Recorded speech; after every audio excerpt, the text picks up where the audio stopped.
8 देखते हैं। कह रहा है उस एपी के प्रथम 51 पदों का योग ज्ञात कीजिए, यानी कि एन का मान यहाँ पे देखिए 51 का आ रहा है।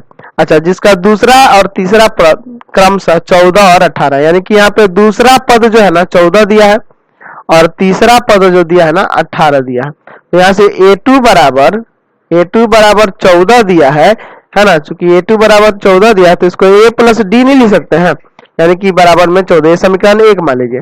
और दूसरा दिया है A3 बराबर में 18, तो इसको A प्लस 2D नहीं लिख सकते हैं, बराबर में 18, ये समीकरण 2 मान लेते हैं। तो लिखेंगे समीकरण 1 तथा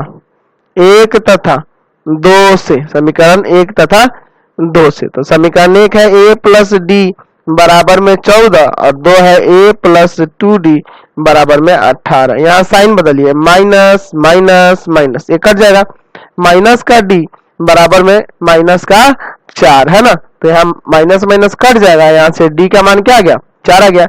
अब D का मान समीकरण 1 या 2 किसी में रख सकते हैं।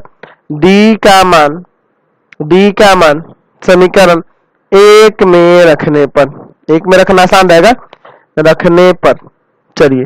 तो समीकरण 1 है आपका A प्लस डी बराबर में 14।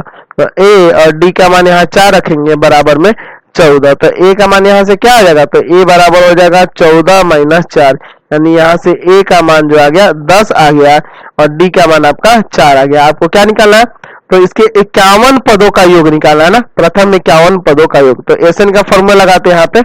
चलिए, तो SN बराबर होगा n/2 ब्रैकेट में 2a plus n minus 1 into D. चलिए, तो प्रथम 51 पदों का योग ना, तो यहाँ 51 रखना होगा। चलिए, तो 51 रखेंगे, तो S के n के जगह 51 इधर रख दिए, यहाँ भी रखिए 51 बटा में 2 ब्रैकेट के अंदर 2a के जगह पे 10 प्लस 51 माइनस 1 और d का मान यहाँ कितना है 4।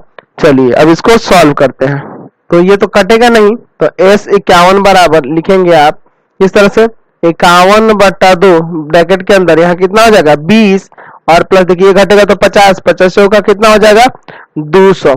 चलिए, अब इसको आगे सॉल्व करिएगा, तो S 51 बराबर में हो जाएगा 51 बटा 2, यहाँ देखिए ये जो होगा आपका जुड़ जाएगा ना यहाँ 220। अच्छा, इसको इससे काट देंगे, कितना बार में कटेगा 110 बार में, यानी कि S 51 बराबर यहाँ से जगह 51 में 110 से गुणा करेंगे तो कितना आ जाएगा 5610। 51 पदों का योग निकल गया। क्वेश्चन